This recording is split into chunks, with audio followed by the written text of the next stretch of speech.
The Lord. आप सबको जय मसीह की। मैं परमेश्वर का धन्यवाद देता हूँ आज की सुबह दिखाने के लिए।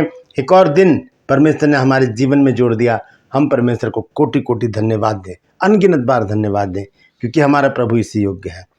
एक नया संदेश लेकर मैं आपका दोस्त पास्टर राज मैसी आपके सम्मुख उपस्थित हूँ। और आज का संदेश जो है वो है परमेश्वर से अलगाव के लिए, कि क्या कारण है कि लोग परमेश्वर से अलग हैं। और हम देखते हैं रोमियो 8 अध्याय में भी लिखा है कि कौन हमें परमेश्वर के प्रेम से अलग कर सकता है। ये बड़ा हियाव के साथ संत पौलुस ने लिखा है, कौन सी वो चीज़ें हैं जो हमें परमेश्वर के प्रेम से अलग कर सकती है। लेकिन फिर भी लोग परमेश्वर से अलग हैं। तो आज इस विषय पर बातचीत करेंगे, तो बने रहिएगा मेरे साथ। कुछ अच्छी बातें हैं, कुछ भेद की बातें हैं, कुछ ऐसी बातें हैं जिन्हें हम नहीं जानते। आज हम उन बातों को जानेंगे। Praise the Lord. तो बने रहिए मेरे साथ शुरू से आखिर तक। पूरा संदेश सुनिए और इसे शेयर भी कीजिएगा। और मेरे इस चैनल को सब्सक्राइब कीजिए, बेल आइकन को दबाइए ताकि नोटिफिकेशन आपके पास पहुंचे और नया वीडियो तुरंत आपके पास पहुंच जाए। मेरे वीडियोस को लाइक कीजिए, शेयर कीजिए और कमेंट सेक्शन में आकर मुझसे ज़रूर बातचीत कीजिए और मुझे बताइए कि आपको मेरा प्रयास कैसा लग रहा है। Praise the Lord. True pulse मेरा एक और चैनल है, उसे भी जरूर सब्सक्राइब कीजिएगा। उसमें आज का सवाल है, क्या यीशु मसीह ने भी बपतिस्मा दिया है लोगों को? सवाल है, क्या यीशु मसीह ने भी बपतिस्मा दिया है? अगर आपको पता है दिया है या नहीं दिया है तो आप कमेंट सेक्शन में लिखिए और उस वर्ष को भी लिखिए जहां पर वो बात लिखी है। दूसरी बात, अगर आप जानना चाहते हैं, आपको नहीं पता, तो डिस्क्रिप्शन में जाइए, लिंक को क्लिक कीजिए और 15 सेकंड में जान लीजिए कि यीशु मसीह ने लोगों को बपतिस्मे दिए हैं या नहीं। Praise the Lord. मेरे साथ मेरी मुहिम में शामिल हो जाइए। जिद है सच को फैलाने की, तो इस जिद में आप भी जिद्दी बनकर परमेश्वर के वचन को फैलाने में मेरी मदद सहायता कीजिए। अगर आप चाहते हैं कि हमारी मीटिंग आपके शहर में, आपके गांव में, आपके कस्बे में की जाए, तो आप हमसे कांटेक्ट कर सकते हैं। हम आकर वहां पर आपके यहाँ पर परमेश्वर के वचन का प्रचार करेंगे। क्योंकि जैसे हम अभी गए थे झारखंड, गुमला में 3 दिन की मीटिंग थी। बहुत अच्छी मीटिंग रही, बेहतरीन मीटिंग रही और बहुत से लोगों के जीवन बदले गए। तो अगर आप चाहते हैं तो ज़रूर कांटेक्ट कीजिएगा। डिस्क्रिप्शन में मेरा नंबर है, आप मुझे कॉल कर सकते हैं, मुझे व्हाट्सअप कर सकते हैं, SMS कर सकते हैं। Praise the Lord. तो आज का संदेश शुरू करने से पहले छोटी सी प्रार्थना करेंगे। आइए प्रार्थना में चलिए मेरे साथ। प्रभु जी, मैं धन्यवाद देता हूँ आज के सुंदर समय के लिए जो तूने दिया है। प्रभु जी, विनती करता हूँ प्रभु जी, आज के वचन को शेयर करने मेरी मदद सहायता कर। मेरे होठों को, मेरे दिल दिमाग को छूकर ब्लेस कर। मेरी आत्मा और मेरा शरीर तेरे ही कब्जे में रहे, ताकि बोलने वाला मनुष्य नहीं बल्कि तेरा आत्मा हो। जो भी गूढ़ भेद की बातें आज के इस वचन में छिपी है वो हम पे प्रकट करना प्रभु, ताकि उन बातों को हम जाने और अपने जीवन को तेरी ही इच्छा के अनुसार गुजारने वाले बन सकें। जितने भी लोग इस वचन को देख रहे हैं, सुन रहे हैं, उन सब पर मैं तेरी आशीष बोलता हूँ। हर एक को आशीषित कर। हर एक की रोग, बीमारी, चिंता, परेशानियां, दुख, तकलीफें अपने सामर्थ्य नाम के द्वारा दूर कर दे। जिन घरों में प्रभु जी संतान नहीं है, वहां पर संतान की आशीष दे। घरों से नशे की दुष्टात्मा को दूर कर, व्यभिचार की दुष्टात्मा को दूर कर। प्रभु जी, पति दूसरी स्त्रियों के और पत्नियां दूसरे पुरुषों के जो संबंध में है प्रभु, उन्हें तू देख प्रभु जी और उनको बदल प्रभु, उनका जीवन बदले और ये घर खुशहाल हो जाएं। प्रभु जी, जिन घरों में नशा है, नशे को दूर कर देना प्रभु जी। जिन घरों में बेरोजगारी है, बेरोजगारी दूर कर देना मेरे परमेश्वर। और अपने बच्चों के घरों में खुशहाली लाना, आनंद लाना प्रभु जी। तो तेरे बच्चे प्रभु जी तुझ में उन्नति करें और तेरी महिमा करने वाले बन सके। धन्यवाद देता हूँ प्रभु, तूने मेरी प्रार्थना को सुन लिया। प्रभु यीशु के नाम से मांगता हूँ, आमीन, आमीन, फिर आमीन। Praise the Lord. तो आइए आज के इस संदेश को हम शुरू करते हैं। तो ये नंबर आप नोट कर लीजिए। बहन एस्तेर और बहन रेखा दोनों आपके लिए प्रार्थना करने के लिए तैयार हैं। और एक बहन है संजू माल्टो, उनका फ़ोन मेरे पास अभी आया था, कोई सुबह 7 बजे। तो उन्होंने बताया कि एक लड़के को सांप ने काट लिया था, तो वो मर गया था कल, लेकिन उसके लिए प्रार्थना की गई। तो वो आज वो धीरे धीरे उसका शरीर गर्म हो रहा है और वो जीवित हो रहा है। मैंने भी अभी प्रार्थना की है, तो आप लोग प्रार्थना कीजिएगा कि वो लड़का उठकर खड़ा हो जाए और वहाँ से एक बड़ी गवाही निकलने पाए। Praise the Lord. तो आइए आज के इस अद्भुत संदेश को मैं शुरू करना चाहता हूँ। बहुत ही महत्वपूर्ण संदेश है, इसे सुनिएगा कि वो क्या कारण है कि लोग परमेश्वर से दूर हैं। और वचन तो साफ रीति से कहता है, संत पौलुस ने कहा रोमियो 8 अध्याय और उसके 35 पद से यदि हम पढ़ें तो देखिए वहाँ पर क्या लिखा है। रोमियो 8 अध्याय और उसका 35 पद यहाँ इस प्रकार से लिखा है, कौन हमको परमेश्वर के प्रेम से अलग करेगा। एक सवाल उठाया है संत पौलुस ने। वो कहते हैं कि कौन है हमको परमेश्वर के प्रेम से अलग करेगा, और लिखा है फिर वहाँ पर कुछ बातें बताई गई हैं कि ये क्या ये चीज़ें हमें परमेश्वर से अलग करेंगी। तो आइए देखते हैं, उसको ध्यान से सुनिएगा। लिखा है कि कौन हमको परमेश्वर के प्रेम से अलग करेगा। क्या क्लेश, जो लड़ाई झगड़े होते हैं, क्लेश होते हैं हमारे जीवन में, तफरके, मनमुटाव, ये व्यर्थ की चीज़ें जो घरों में रहती हैं, आपस में संबंधों में खटास आ जाती है, लड़ाई झगड़े हो जाते हैं, क्लेश हो जाते हैं, क्या वो चीज़ें हमें परमेश्वर के प्रेम से अलग करेंगी। यानी कि चर्च जाने का समय और घर में छोटी सी बात पर तू मैं हो गई तो सबसे पहले क्या काम होगा कि छोड़ो कौन जाए चर्च, मूड ही खराब कर दिया। अब तो यहाँ पर हम चर्च को पहले कंडम कर देते हैं, हम परमेश्वर की संगति में जाने से पहले मना कर देते हैं, जबकि ये शैतान का काम है कि वो आपको रोकना चाहता है। तो संत पौलुस क्या कहते हैं कि कौन हमको परमेश्वर के प्रेम से अलग कर सकता है। क्या क्लेश? नहीं।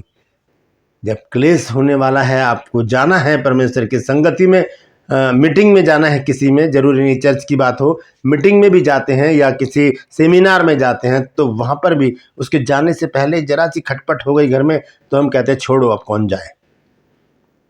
ये हमारे मन की इच्छा होती है कि हम ना जाए।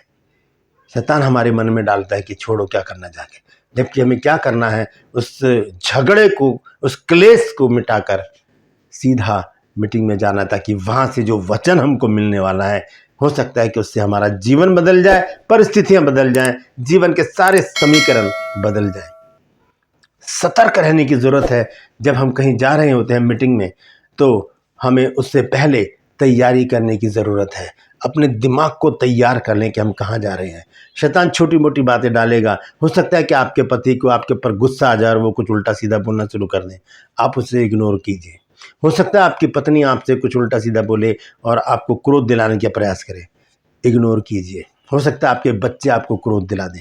हो सकता है कि आपके पास कोई ऐसा फ़ोन कॉल आ जाए कि जो आपको इरिटेट कर दे कि यार क्या करें, अब इन्होंने तो परेशान कर दिया। उसको इग्नोर कीजिए। पहला समय परमेश्वर को दीजिए, पहला समय परमेश्वर को दीजिए। परमेश्वर उस क्लेश को हटा देगा, उस संकट को हटा देगा, उस परेशानी को हटा देगा, और एक अद्भुत शांति हमारे हृदय में होगी। तो इस बात पर गौर करने की ज़रूरत है, क्या क्लेश हमें परमेश्वर के प्रेम से अलग कर सकते हैं? अगर हम किसी से प्रेम करते हैं तो अगर हमने उसे डेट दी है, से मिलने जाना है, तो दुनिया की कोई भी ताकत हमें रोक नहीं सकती। श्रेष्ठ गीत में लिखा है ये बात। आइए पढ़ते हैं उसको, क्या लिखा है। श्रेष्ठ गीत 8 अध्याय और उसका 6 पद। यहां पर लिखा है, मुझे नगीने की नाई अपने हृदय में लगा रख और ताबीज की नाई अपनी बाह पर रख, क्योंकि प्रेम मृत्यु के तुल्य सामर्थी है और ईर्ष्या कब्र के समान निर्दयी है। उसकी ज्वाला अग्नि की दमक है, वरन परमेश्वर ही की ज्वाला है। अब सुनिए क्या लिखा है 7 आयत में, पानी की बाढ़ से भी प्रेम नहीं बुझ सकता, और ना महानदों, जो बड़ी बड़ी नदियां होती हैं या समुद्र होते हैं, ना महानदों से डूब सकता है। यदि कोई अपने घर की सारी संपत्ति प्रेम की संति दे दे तो भी यह अत्यंत तुच्छ ठहरेगी। तो प्रेम को कोई रोक ही नहीं सकता। यदि परमेश्वर से हमें प्रेम होगा तो हम परमेश्वर से मिलने जहाँ भी जा रहे हैं, हमें ये क्लेश जो हमें रोकना चाहते हैं वहाँ जाने से पहले, वो हमें रोक नहीं सकते। वापस आते हैं जब हम रोमियो 8 अध्याय उसके 35 पद में, तो वहाँ पर लिखा है कि कौन हमको परमेश्वर के प्रेम से अलग कर सकते। क्या क्लेश? अगर आपसे कोई पूछे कि क्या, अगर आपके जीवन में कोई क्लेश हो जाए और आपको कहीं जाना है परमेश्वर की मीटिंग में या चर्च में या सेमिनार में, कहीं पर भी, किसी कॉटेज मीटिंग में भी जाना है, तो क्या आप रुक जाएंगे? जाएंगे? आपको कहना पड़ेगा, आपको कहना चाहिए, नहीं, मुझे परमेश्वर के प्रेम से कोई अलग नहीं कर सकता। हाथ उठाकर कहिए अपना कि मुझे परमेश्वर के प्रेम से कोई भी चीज अलग नहीं कर सकती। Praise the Lord. एक दृढ़ संकल्प हमारा होना चाहिए प्रभु से मिलने का। जैसे हम अपने रिश्तेदारों से मिलने के लिए ललायत रहते हैं, जैसे हम अपने दोस्तों से मिलने से ललायत रहते हैं, जैसे हम किसी सेलिब्रिटी से मिलने से ललायत रहते हैं, हमें परमेश्वर से मिलने के लिए भी ऐसे ही जोश, ऐसा ही हमारे अंदर जज्बा होना चाहिए कि हमें कोई रोक नहीं सकता है परमेश्वर से मिलने के लिए। हमें कोई भी चीज़ परमेश्वर से अलग नहीं कर सकती। तो संत पौलुस ने यहाँ लिखा क्या क्लेश, और दूसरी चीज़ लिखा संकट। कोई संकट आ जाता है, कोई प्रॉब्लम आ जाती है, कोई छोटी मोटी बात आ जाती है तो क्या हो जाता है कि हम रुक जाते हैं। एक छोटी सी किस्सा सुनाता हूँ, मेरे को लगता है शायद ये सच्ची कहानी है, शायद पक्का नहीं पता है मेरे को, कि एक पास्टर चर्च लेने कहीं जा रहे थे तो पता चला कि उनका जो बेटा है वो उसकी डेथ हो गई है। घर में उन्होंने देखा उनका बेटा मर चुका था, तो रो रहे थे दोनों पति पत्नी, लेकिन चर्च का समय हो रहा था। उन्होंने क्या किया, अपनी पत्नी से कहा तैयार हो जाओ हम चर्च चलेंगे। तो कहने नहीं कि बेटा तो हमारा इस तरह से हो गया है। तो पास्टर जी ने कहा नहीं, पहले परमेश्वर का काम हम करेंगे। तो वो दोनों पहले चर्च गए, वहाँ पर चर्च लिया और लोगों को भी बताया कि ऐसे ऐसे मेरे बेटे की डेथ हो गई है, तो चर्च के बाद हम वहाँ पर चलेंगे घर। तो वह चर्च ख़त्म करने के बाद जब वो घर आए तो उन्होंने देखा उनका बेटा जीवित था। Praise the Lord. कौन कर सकता है ये परमेश्वर कर सकता है, बशर्ते कि हम परमेश्वर के प्रेम में विवश होकर इस बात को समझ जाएं कि मसीह के प्रेम से हमें कोई भी चीज़ अलग नहीं कर सकती, ना क्लेश ना संकट। और तीसरी चीज लिखी है उपद्रव। उपद्रव जो छोटी छोटी घटनाएं हमारे जीवन में होती है, जो हमें क्या कर देती हैं, परेशान कर देती हैं कि अब क्या करें। हमारे शहर में भी उपद्रव हो जाते हैं, कई बार छोटे छोटे लड़ाई झगड़े हो जाते हैं। हम रोड पर जा रहे हैं तो दो गुट आपस में लड़ रहे हैं, हम रुक जाते हैं। हमारे पास और भी रास्ते, हम दूसरे रास्ते से जा सकते हैं, हम वापस हो जाते हैं। हमें ये उपद्रव जो हमारे जीवन में भी होते हैं, कई बार ऐसे उपद्रव, लड़ाई झगड़े, वो हमें परमेश्वर के प्रेम से रोक नहीं सकते, उन्हें इग्नोर करना पड़ेगा। क्योंकि जब तक हम परमेश्वर को पहला स्थान नहीं देंगे हम आगे नहीं बढ़ सकते। देखिए संत पौलुस ने क्या कहा है, दूसरा कुरिन्थियों 5 अध्याय और उसके 6 पद में लिखा है, सो हम सदा ढाढ़स बांधे रहते हैं और ये जानते हैं कि जब तक हम देह में रहते हैं तब तक प्रभु से अलग हैं। देह में रहना, अब ध्यान से सुनिएगा, ये संत पौलुस कहते हैं कि जब तक हम देह में रहते हैं तब तक हम प्रभु से अलग हैं। देह में रहने का अर्थ क्या है कि हम अपनी इच्छाओं को जब तक पूरा करते रहते हैं हम परमेश्वर से अलग हैं। हमारे पास बहुत पैसा है तो हम ज़्यादा ज़रूरत समझेंगे शॉपिंग करने की, घूमने जाने की, या किसी रिश्तेदार से मिलने जाने की, या और भी बहुत सारी इच्छाएं जाग जाती हैं। जब हमारे पास पैसा होता है तो हम वहाँ पर अपना समय ज़्यादा बिताना मुनासिब समझते हैं। जब तक हम देह में हैं हम परमेश्वर से अलग हैं। तो देह से बाहर आकर हम जब आत्मा में आ जाते हैं तब हम परमेश्वर से मिल जाते हैं। वचन में लिखा है कि देखिए क्या लिखा है, पहला कुरिन्थियों 6 अध्याय 17 पद, देखिए क्या लिखा है। यहाँ लिखा है, और जो प्रभु की संगति में रहता है वह उसके साथ एक आत्मा हो जाता है। तो आत्मिक बातों के लिए हमें अपने आत्मा को तैयार करना पड़ेगा। शरीर काम नहीं देगा, शरीर हमारे साथ नहीं जाएगा। शरीर तो पाप से जन्मा है, ये हमें पाप की ओर खींचेगा, लेकिन आत्मा को हमें तैयार करना है कि वो परमेश्वर से मिले। तो संत पौलुस ने कहा रोमियो 8 अध्याय और उसके 35 पद में, वो कहते हैं कि कौन हमको मसीह के प्रेम से अलग करेगा, क्या क्लेश, क्या संकट, क्या उपद्रव, क्या अकाल। हमारे पास पैसे नहीं है, कैसे जाएं, किराया नहीं है हमारे पास चंदे में डालने के लिए पैसे नहीं है। मैं आपको बताऊं, अभी हम गुमला गए थे, मैं और मेरे दोस्त ब्रदर मनोज मैथ्यूस, तो वहाँ पर हमने देखा एक जंगल में वो चर्च बना हुआ था। हम वहाँ पर गए, वहाँ पर 7-7 किलोमीटर से स्त्रियाँ पैदल चलकर आती हैं चर्च में, और 7 बजे का चर्च है सुबह का। तो आप अंदाज़ा लगाइए कि वो 7 बजे का चर्च अटेंड करने के लिए वो घर से कितने बजे निकलती होंगी। क्या उनके पास काम नहीं है? क्या उनको घर का खाना नहीं बनाना? क्या उनको अपने बच्चे नहीं देखने? क्या उनको अपने पतियों को काम पर नहीं भेजना? क्या उनको घर की देखभाल नहीं करनी? वो सब कुछ छोड़कर वो पहला स्थान परमेश्वर को देते हैं।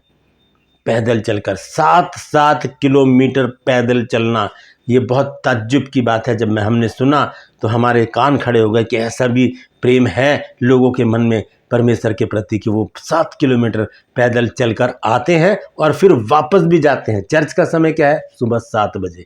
आप बताइए, सुबह 7 बजे कौन पहुंच सकता है वहाँ पर? जो 7 किलोमीटर चलकर आएगा तो उसे कम से कम 1 घंटा या सवा घंटा पहले अपने घर से निकलना पड़ेगा। तो यहाँ लिखा है, क्या अकाल हमें रोक सकता है, या नंगाई, या जोखिम, या तलवार? ये कोई भी चीज़ हमें परमेश्वर के प्रेम से अलग नहीं कर सकती। और फिर 36 आयत में लिखा, जैसा लिखा है कि तेरे लिए हम दिन भर घात किए जाते हैं, हम वध होने वाली भेड़ों की नाई गिने गए हैं, परंतु इन सब बातों में हम उसके द्वारा जिसने हमसे प्रेम किया है जयवंत से भी बढ़कर हैं। किन पर? हम किन पर जयवंत से बढ़कर हैं? क्लेश पर, संकट पर, उपद्रव पर, अकाल पर, नंगाई पर, जोखिम पर, तलवारों पर, हम उन पर जयवंत से भी बढ़कर हैं। और जब हम जय पाते हैं इन चीज़ों पर, जब हम जय पा जाते हैं तो पता है फिर क्या कहा है प्रभु यीशु मसीह ने? प्रकाशित वाक्य में, प्रकाशित वाक्य 3 अध्याय उसके 5 पद में कहा है प्रभु यीशु मसीह ने कि जो जय पाए, इन बातों पर जो जय पालेगा, अपनी इच्छाओं पर, अपने शरीर पर, शैतान पर, पाप पर और इन सारी जोखिमों पर, संकटों पर, लिखा है जो जय पाए उसे इसी प्रकार श्वेत वस्त्र पहनाया जाएगा और मैं उसका नाम जीवन की पुस्तक में से किसी रीति से न काटूंगा, पर उसका नाम अपने पिता और अपने स्वर्गदूतों के सामने मान लूंगा। तो हमें जय पानी है, हमें प्रभु के से जुड़े रहना है, क्योंकि अभी मैंने पढ़ा है 1 कुरिन्थियों 6 अध्याय 17 पद में कि जो प्रभु के साथ एक संगति में रहता है वो उसके साथ एक आत्मा हो जाता है। तो शरीर की लालसाओं को पूरा ना करें, बल्कि आत्मा को तैयार करें कि वो प्रभु से मिली रहे। कोई भी चीज़ संसार की, कोई भी हमारी इच्छा, कोई भी हमारी लालसा, कोई भी संसार की शख्सियत हमें परमेश्वर के प्रेम से अलग नहीं कर सकती, जब तक कि हमारी इच्छा ना हो। इसमें हमारी इच्छा जुड़ जाती है और हम तभी क्या करते हैं? छोड़ो, कौन जाए चर्च, कौन जाए मीटिंग में, कौन जाए सभा में? नहीं, हमें सारी बातों को इग्नोर करके पहला स्थान परमेश्वर को अपने जीवन में देना चाहिए, ताकि परमेश्वर हमें सही समय पर बढ़ाए, हमें आशीषित करे, हमें निरोग करे, हमें भला चंगा रखे और हमारी सारी अच्छी इच्छाओं को अपने में पूरा करे। Praise the Lord. यहां लिखा है 38 पद, क्योंकि मैं निश्चय जानता हूं कि ना मृत्यु, न जीवन, न स्वर्गदूत, न प्रधानता, न वर्तमान, न भविष्य, न सामर्थ्य, न ऊंचाई, न गहराई और न कोई और सृष्टि हमें परमेश्वर के प्रेम से जो हमारे प्रभु यीशु मसीह में है अलग कर सकेगी। कोई भी चीज़, संसार की कोई भी शय, कोई भी शक्ति, कोई भी सृष्टि की चीज़ हमें परमेश्वर के प्रेम से अलग नहीं कर सकती, बशर्ते कि हमारे अंदर परमेश्वर से प्रेम हो, हमारे अंदर परमेश्वर से मिलने का एक जज्बा हो, एक दृढ़ संकल्प हो, ताकि हम सारी बातों को इग्नोर करके परमेश्वर से मिलने निकल पड़े। Praise the Lord. परमेश्वर इन वचनों के द्वारा हम सबको आशीष दे। यदि कुछ नया आपने सीखा है तो ज़रूर बताइएगा और इस वचन को शेयर कीजिए ताकि और भी लोग इन बातों को जान सकें। Praise the Lord. आज का जो सवाल है ट्रू पल्स में, क्या प्रभु यीशु मसीह ने भी बपतिस्मा दिया है? तो डिस्क्रिप्शन में जाइए, लिंक को क्लिक कीजिए और 15 सेकंड में जान लीजिए कि यीशु मसीह ने बपतिस्मा दिया है या नहीं। मेरे साथ मेरी मुहिम में शामिल हो जाइए। जिद है सच को फैलाने की। सिस्टर से प्रार्थना करवाते रहिए। दोनों बहनें आपके लिए तैयार हैं प्रार्थना करने के लिए। बहुत बड़ी बड़ी गवाहियाँ वहाँ से आ रही हैं और एक बहुत अच्छी जल्दी एक गवाही मैं आपको देने वाला हूँ कि एक मुर्दा भी जिंदा होने वाला है। उसका शरीर अब गर्म होना शुरू हो गया है, तो आपको हो सकता है कि मैं कल वो गवाही दूँ। प्रार्थना कीजिएगा बस। Praise the Lord. मेरा चैनल यदि अभी तक आपने सब्सक्राइब नहीं किया तो अभी सब्सक्राइब कर लीजिए, बेल आइकन को दबाइए ताकि नोटिफिकेशन आपके पास पहुंचे और नया वीडियो बिना व्यवधान के आपके पास पहुंच जाए। मेरी वीडियोस को लाइक कीजिए, शेयर कीजिए और कमेंट सेक्शन में आकर मुझसे ज़रूर बातचीत कीजिए। Praise the Lord. आज के लिए बस इतना ही। फिर मिलूंगा एक नए संदेश के साथ, एक नया वीडियो लेकर। तब तक के लिए अपना ख्याल रखिए और अपनों का भी ख्याल रखिए और परमेश्वर से प्रेम रखकर विवश हो जाइए उससे मिलने के लिए। Praise the Lord.